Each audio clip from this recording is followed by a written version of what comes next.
জামালি। কেন্দ্রীয় শহীদ মিনারের সর্বস্তরের মানুষের শ্রদ্ধায় সিক্ত হলেন সাংস্কৃতিক ব্যক্তিত্ব ও গণসংগীত শিল্পী আব্দুল্লাহ আল মাহমুদ জামালি ওরফে অ্যাপোলো জামালি। সকাল 10টায় তার মরদেহ শহীদ মিনারে নিয়ে আসে বাংলাদেশ বিপ্লবী ওয়ার্কার্স পার্টি। সেখানে তাকে শ্রদ্ধা জানান ভক্ত, সহকর্মী সহ সর্বস্তরের মানুষ। অ্যাপোলো জামালির মতো নিবেদিত প্রাণের প্রস্থান দেশের সঙ্গীতাঙ্গনের জন্য অপূরণীয় ক্ষতি বলে জানান সহকর্মীরা। এই শূন্যতা সহজে পূরণ হওয়ার নয় বলে মনে করেন পরিজনেরা। এদেশের মানুষের অধিকার, মুক্তি এবং স্বপ্নযাত্রায় তারা শোষণ বৈষম্যহীন মানবিক রাষ্ট্র সমাজ প্রতিষ্ঠায় তিনি আমাদের ভাই বন্ধু হিসেবে, সহযোগী হিসেবে তার উত্তরাধিকারকে আমরা বহন করব।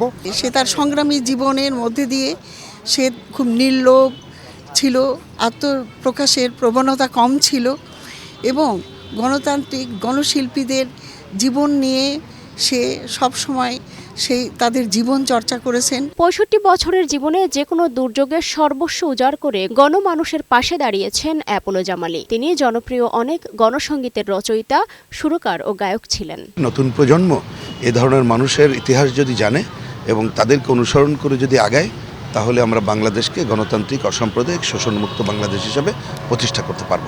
দীর্ঘদিন ধরে হৃদরোগ, ডায়াবেটিস ও ফুসফুসের সমস্যায় ভুগছিলেন অ্যাপোলো জামালি। গত ২ মার্চ রাজধানীর একটি হাসপাতালে মারা যান তিনি। শুক্রবার বাদ জুমা তার নামাজে জানাজা অনুষ্ঠিত হয়। পরে রাজধানীর বছিলায় বুদ্ধিজীবী কবরস্থানে দাফন করা হয় তাকে। সালমা জাহান মুক্তা, বৈশাখী সংবাদ, ঢাকা।